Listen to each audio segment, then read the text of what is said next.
Hello दोस्त, क्या आप जानते हैं आपकी जिंदगी की हर चीज, सफलता, खुशी, प्यार, सेहत, यहां तक कि असफलता भी, सब कुछ निर्भर करता है आपके अवचेतन मन पर। जोसेफ मर्फी की लिखी हुई किताब the power of your subconscious mind एक क्रांतिकारी पुस्तक है जो इंसान को सिखाती है कि कैसे अपने अंदर की शक्ति को जगाया जा सकता है, एक सोच, एक विश्वास और एक कल्पना के जरिए।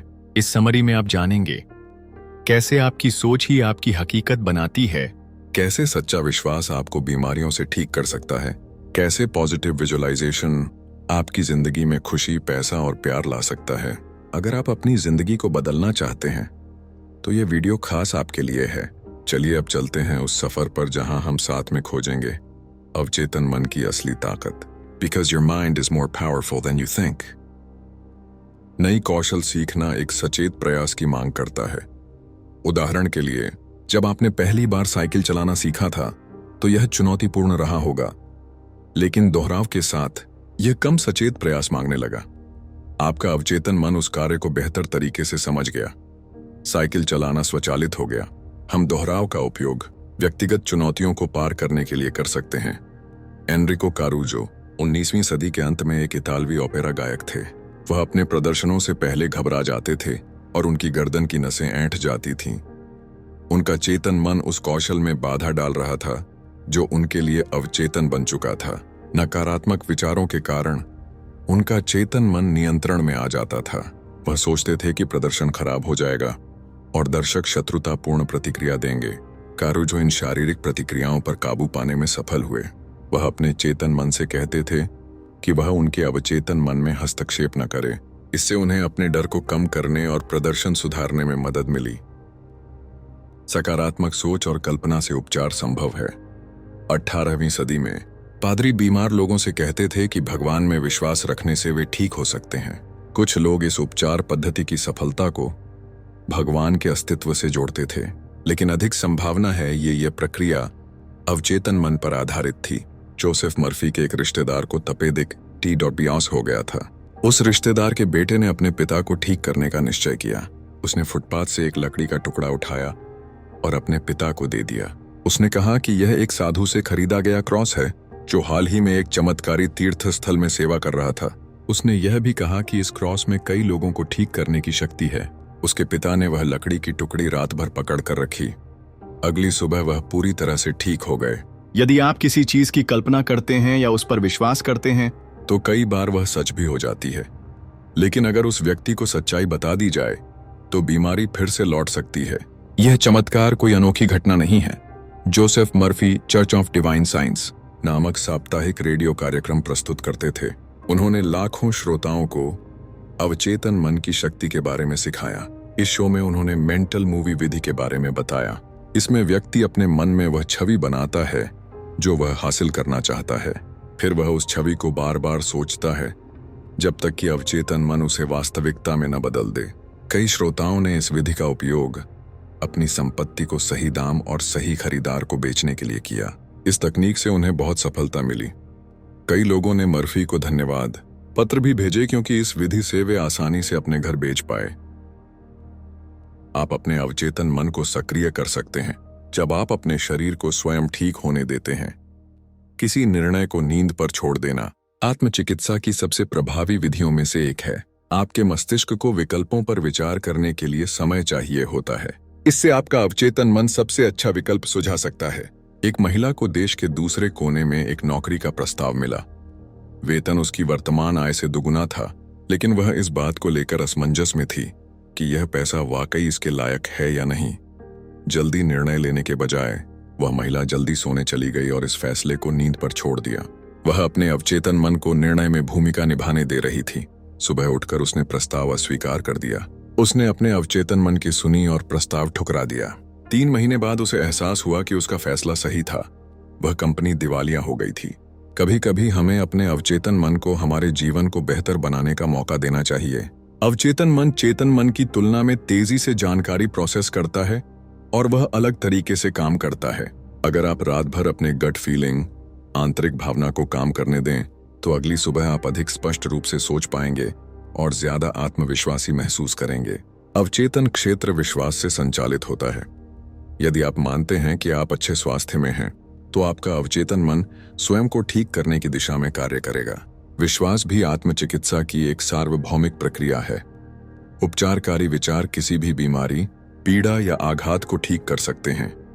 हमारा अवचेतन मन दवाओं और विज्ञान के साथ मिलकर काम कर सकता है। यहाँ तक कि अर्धवैज्ञानिक ऐतिहासिक पद्धतियों से भी बहुत से लोगों को ठीक किया गया है।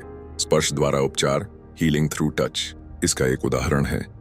ऐसे मामलों में वास्तव में उपचारक नहीं, बल्कि व्यक्ति का अवचेतन मन ही उपचार करता है। आत्मचिकित्सा प्लेसिबो प्रभाव प्लेसिबो इफेक्ट को भी स्थापित करती है।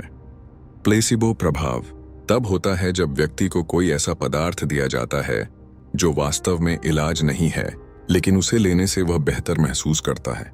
सबसे प्रसिद्ध उदाहरण है वास्तविक दवा के बजाय प्रतिभागियों को चीनी की गोलियां देना। प्लेसिबो कई बार असली इलाज जितना ही असर करता है। डॉक्टरों ने पाया है कि प्लेसिबो प्रभाव से शारीरिक और मानसिक दोनों प्रकार के लाभ मिलते हैं। कुछ प्लेसिबो प्रयोगों में हृदय गति, रक्तचाप और स्वास्थ्य के अन्य पहलुओं में बेहतर परिणाम देखे गए हैं। मुख्य बात यह है कि हमारा मन स्वास्थ्य और कल्याण में स्थिर रहे। जोसेफ मर्फी इस प्रभाव को हमारे अवचेतन मन का प्रभाव मानते थे। किसी उपचार की वास्तविकता पर विश्वास करना आवश्यक नहीं है कि वह काम करे। इसके बजाय हमें अपने अवचेतन क्षेत्र को खुले विचारों और पारंपरिक मान्यताओं को चुनौती देने के लिए तैयार रखना चाहिए। जब आप उनींदे होते हैं तो आपके अवचेतन मन का प्रभाव आपके विश्वास पर पड़ता है। यही कारण है कि भगवान से प्रार्थना करना कई बार लोगों को ठीक करने में मदद करता है। प्रार्थना करने से चेतन मन शांत हो जाता है और अवचेतन मन ठीक से काम कर पाता है। जोसेफ मर्फी ने कहा था, कोई अन्य व्यक्ति क्या कहता है या करता है, वह वास्तव में आपको तब तक परेशान या नाराज नहीं कर सकता जब तक आप उसे ऐसा करने की अनुमति न दें। वह केवल तभी आपको परेशान कर सकता है जब आप स्वयं उस पर विचार करते हैं। उदाहरण के लिए, अगर आप गुस्सा होते हैं तो आपको अपने मन में 4 चरणों से गुजरना होता है। सबसे पहले आप सोचते हैं कि उसने क्या कहा, फिर आप निर्णय लेते हैं कि आपको गुस्सा करना है और क्रोध की भावना उत्पन्न करते हैं। इसके बाद आप प्रतिक्रिया देने का निर्णय लेते हैं। शायद आप पलटकर कुछ कह देते हैं या वैसा ही व्यवहार करते हैं। आप देख सकते हैं कि सोच, भावना, प्रतिक्रिया और क्रिया, ये सब आपके ही मन में घटित होते हैं। जब आप भावनात्मक रूप से परिपक्व हो जाते हैं तो आप दूसरों की आलोचना या कटुता पर नकारात्मक प्रतिक्रिया नहीं देते। हमारी स्वाभाविक प्रतिक्रिया होती है कि हम परिस्थितियों के बारे में नकारात्मक सोचें। इसके बजाय हमें प्रयास करना चाहिए कि हम खुशी को चुनें। नकारात्मक विचार हानिकारक होते हैं। वे आपकी भावनाओं को प्रभावित करते हैं और आपकी सफलता को भी रोकते हैं। मर्फी का एक सहयोगी दिन रात काम करता था। लंबे समय तक काम करने के कारण वह अपने परिवार की उपेक्षा करने लगा। उसका रक्तचाप भी अस्वस्थ स्तर तक बढ़ गया। इस सहयोगी का अपनी मेहनत के पीछे एक नकारात्मक नजरिया था। वह अपने बहुत पहले गुजर चुके भाई के प्रति सही नहीं कर पाने के लिए अपराध बोध महसूस करता था। यह अपराध बोध एक नकारात्मक मानसिकता से उत्पन्न हुआ था। इन नकारात्मक विचारों के कारण उसने अपने आप को, अपनी पत्नी को और अपने बच्चों को कष्ट दिया। उसे यह एहसास नहीं था कि ये लंबे काम के घंटे उसके बॉस की गलती नहीं थे, बल्कि यह उसकी नकारात्मक सोच की गलती थी। जब आप जीवन में रुचि खो देते हैं, जब आप सपने देखना बंद कर देते हैं, नई सच्चाइयों की तलाश करना छोड़ देते हैं और नए संसारों को जीतने की चाह खो देते हैं, तभी आप वृद्ध होते हैं। जब आपका मन नए विचारों के लिए खुला होता है, जब आप नए रुचियों को अपनाते हैं और जब आप पर्दा हटाकर जीवन और ब्रह्मांड की नई सच्चाइयों की रोशनी और प्रेरणा को भीतर आने देते हैं, तभी आप युवा और ऊर्जावान बने रहते हैं। जोसेफ मर्फी, डर एक ऐसी भावना है जो पूरे जीवन भर हमें परेशान करती है। जब हम छोटे थे तो हमें अपने बिस्तर के नीचे छिपे राक्षसों से डर लगता था। जैसे जैसे हम बड़े होते हैं, हमारे डर बदल जाते हैं। अब हम पैसों की चिंता जैसे डर से घिर जाते हैं। इन दोनों ही प्रकार के डर का कारण होते हैं हमारे गलत विचार। हम इन डरों को चुनौती देकर ही अपने विचारों को चुनौती दे सकते हैं। बुढ़ापा वयस्कों में एक सामान्य डर है। हम इस डर को अपने बुढ़ापे के बारे में सोचने के तरीके को बदलकर दूर कर सकते हैं। बुढ़ापा तब आता है जब हम नई चीजें सीखना बंद कर देते हैं। युवा बने रहना उम्र पर नहीं, बल्कि इस बात पर निर्भर करता है कि हम कितने सक्रिय हैं और उन चीजों को करते हैं जिन्हें हम पसंद करते हैं। जोसेफ मर्फी के पास रहने वाला एक सेवानिवृत्त अधिकारी 65 साल की उम्र में रिटायर हुआ था। उसने अपना अधिकांश जीवन सीखते हुए बिताया था। उसने रिटायरमेंट को डर की तरह नहीं देखा, बल्कि एक नए सीखने के अवसर की तरह देखा। उसने फोटोग्राफी जैसी नई स्किल सीखनी शुरू की और दुनिया घूमने के अवसरों की तलाश की। आखिरकार वह व्यक्ति अच्छे ढंग से बुढ़ापा कैसे जिए विषय पर व्याख्यान देने लगा। जोसेफ मर्फी के पिता ने 65 वर्ष की उम्र में फ्रेंच सीखना शुरू किया। 5 साल बाद वे इस विषय में विशेषज्ञ बन गए। इसके बाद उन्होंने गैलिक भाषा सीखना शुरू किया और उसमें भी इस स्तर तक पहुंचे कि अपनी मृत्यु तक 99 वर्ष की उम्र में उसे पढ़ाते रहे। अगर हम सकारात्मक सोच और सीखने की प्रवृत्ति को अपने जीवन का हिस्सा बनाए रखें तो हम खुद को युवा महसूस करेंगे और संभवतः लंबा जीवन भी जिएंगे। दृश्य कल्पना, विजुअलाइजेशन, आपकी जीवन में धन आकर्षित करने में भी मदद कर सकती है। अगर आप दृश्य कल्पना को अपनी रुचियों और जुनून के साथ जोड़ते हैं तो धन अपने आप आपके जीवन में आने लगता है। अपने जीवन के अंतिम लक्ष्य को स्पष्ट रूप से कल्पना करना आपके अवचेतन मन को पोषण देता है और आपको उस लक्ष्य तक पहुंचने में मदद करता है। एक ऑस्ट्रेलियाई लड़का डॉक्टर और सर्जन बनना चाहता था, लेकिन उसके पास अपनी यात्रा शुरू करने के लिए पर्याप्त पैसा नहीं था। हर रात सोने से पहले वह अपने कमरे की दीवार पर एक चिकित्सा डिग्री, मेडिकल डिप्लोमा टंगी हुई कल्पना करता था। एक दिन एक डॉक्टर ने उसकी क्षमता को पहचाना। उस डॉक्टर ने उसे सिखाया कि कैसे चिकित्सा उपकरणों को स्टेरिलाइज किया जाता है और इंजेक्शन दिए जाते हैं। लड़के ने इस काम से जो पैसे कमाए उनसे उसने मेडिकल स्कूल की फीस भरी। जब आप अपनी रुचियों को सकारात्मक कल्पना के साथ जोड़ते हैं तो यह आपको प्रारंभिक सफलता दिलाता है। यह सफलता फिर आपको और अधिक मेहनत करने और सर्वोत्तम बनने के लिए प्रेरित करती है। हम सकारात्मक दृश्य कल्पना, पॉजिटिव विजुअलाइजेशन का उपयोग करके अपने आदर्श प्रेमी को भी पा सकते हैं। जोसेफ मर्फी के एक परिचित शिक्षिका ने इस उद्देश्य के लिए दृश्य कल्पना का सहारा लिया। इस शिक्षिका की पहले 3 बार शादी हो चुकी थी और हर बार उसके पति कमजोर और दब्बू स्वभाव के थे। यह वे गुण नहीं थे जो वह अपने जीवन साथी में चाहती थीं। वह स्वयं एक मजबूत और प्रभावशाली व्यक्तित्व वाली महिला थीं, यानी थोड़ी मर्दाना प्रवृत्ति की। इस कारण वह बार बार उन पुरुषों की ओर आकर्षित हो रही थीं जो उसकी चाहना के ठीक विपरीत स्वभाव के थे। लेकिन फिर उसने अपने अवचेतन मन का उपयोग करके हर रात सोने से पहले अपने आदर्श साथी की मानसिक छवि बनानी शुरू की। कुछ समय बाद उसने एक डॉक्टर के ऑफिस में सेक्रेटरी की नौकरी स्वीकार की। वहीं उसे अपने सपनों का मजबूत, सफल पुरुष मिल गया। वह डॉक्टर स्वस्थ, आत्मनिर्भर और सफल था। उन्होंने शादी कर ली और तब से वे खुशहाल वैवाहिक जीवन जी रहे हैं। इन 3 आसान कदमों को अपनाकर आप जीवन में सफलता प्राप्त कर सकते हैं। 1. अपने कार्य से प्रेम करें। कई बार यह कठिन हो सकता है, लेकिन यदि आप अपने कार्य से प्रेम करते हैं तो आपके जीवन की गुणवत्ता बेहतर होगी। जब आप अपने काम को पसंद करते हैं तो वह बोझ नहीं लगता। आप पूरी तरह से उसमें लिप्त और प्रेरित महसूस करेंगे। अगर आपको अभी तक ऐसा कार्य नहीं मिला है जिससे आप प्रेम कर सकें तो करियर विशेषज्ञों से मार्गदर्शन लें। इस बात में विश्वास और आत्मविश्वास रखें कि आपको एक दिन वह कार्य जरूर मिलेगा जो आप दिल से करना चाहेंगे। तो विशेषज्ञ बने।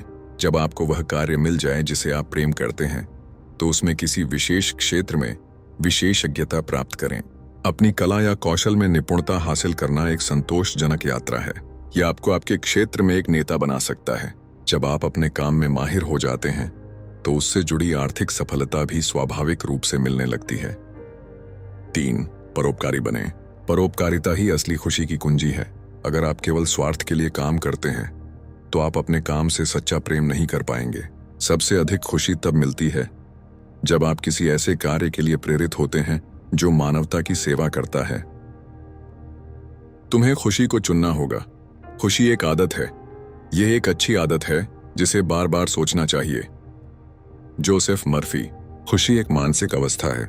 इसका मतलब है कि अगर हम चाहें तो अपने भीतर खुश रहने की भावना को विकसित कर सकते हैं। फिर भी अधिकांश लोग असंतोष की मानसिकता में जीते हैं। वे हमेशा अपने आसपास की चीजों में कुछ न कुछ गलत ढूंढते रहते हैं और हमारे आसपास तो हमेशा कुछ न कुछ नकारात्मक मिल ही जाता है। जब हम बार बार इन नकारात्मक चीजों पर ध्यान देते हैं तो हम अधिक नकारात्मक अनुभवों को ही अपनी ओर आकर्षित करते हैं। इसलिए खुशी पाने के लिए जरूरी है कि हम जानबूझकर खुशी का चुनाव करें। कुछ परिस्थितियां हमारे अवचेतन मन को हमारे जीवन को प्रभावित करने से रोक सकती हैं। आलोचक अक्सर इन उदाहरणों का उपयोग इस बात के प्रमाण के रूप में करते हैं कि यह तरीका काम नहीं करता। लेकिन सच्चाई यह है कि माहौल अवचेतन मन के लिए अनुकूल नहीं था। हमारे अवचेतन मन के विफल होने के दो मुख्य कारण होते हैं। 1. आत्मविश्वास की कमी। 2. बहुत अधिक प्रयास करना, यानी जब हम इसे जबरदस्ती काम करवाने की कोशिश करते हैं। अवचेतन मन किसी भी विचार को जैसे ही स्वीकार करता है, उसे पूरा करने में लग जाता है, चाहे वह विचार अच्छा हो या बुरा। अगर आपके भीतर शंका या संकोच है, तो वह भी अवचेतन में घर कर जाता है। उदाहरण के लिए, आप कल्पना करते हैं कि एक दिन आप अमीर बनेंगे, लेकिन आपके भीतर कहीं न कहीं यह विश्वास नहीं होता कि आप अमीर बन सकते हैं। इस स्थिति में आपका अवचेतन मन ऐसी वास्तविकता बना देता है जहां आपके पास धन नहीं होता, यानी आप अपने अवचेतन मन का सही लाभ नहीं ले पा रहे हैं। अवचेतन मन तब असफल होता है जब आत्मविश्वास की कमी होती है। आपको अवचेतन मन को काम करने देना है, मजबूरी से नहीं चलाना है। यदि आप इसे जबरदस्ती कोई परिणाम देने को कहेंगे, तो यह विफल हो जाएगा। जबरदस्ती विश्वास करना बेअसर होता है। सच्चा विश्वास ही अवचेतन को वास्तविकता में बदल सकता है। जो चीजें केवल सजग, कॉन्शियस मन से कर सकते हैं, वे ही जबरदस्ती से होती हैं। लेकिन अवचेतन मन के साथ धैर्य और विश्वास जरूरी है। परिणाम तुरंत ना मिले, तब भी शांति बनाए रखें। यही तरीका है अवचेतन शक्ति को सफलतापूर्वक प्रयोग करने का। दोस्त, अब आप जान चुके हैं कि आपकी असली ताकत कहीं बाहर नहीं, बल्कि आपके अवचेतन मन के अंदर छुपी हुई है। आप जैसा सोचते हैं वैसा ही बनते हैं। आपकी कल्पनाएं, आपकी धारणाएं और आपका विश्वास, यही आपकी दुनिया को आकार देते हैं। अब वक्त है इस ज्ञान को सिर्फ सुनने तक सीमित न रखने का, इसे अपनी जिंदगी में उतारने का। हर दिन थोड़ा समय निकालिए अपने मन के साथ जुड़ने का, अपने अंदर की शक्ति को पहचानने का। अगर ये वीडियो आपको पसंद आया हो तो लाइक कीजिए, शेयर कीजिए और सब्सक्राइब करना ना भूलें। और हाँ, कमेंट में बताइए कि आपको इस समरी का कौन सा हिस्सा सबसे ज्यादा प्रेरणादायक लगा। मिलते हैं अगले वीडियो में एक नई किताब, एक नई सोच और नई प्रेरणा के साथ। Till then, keep believing, keep visualizing and keep growing, because your mind is more powerful than you think.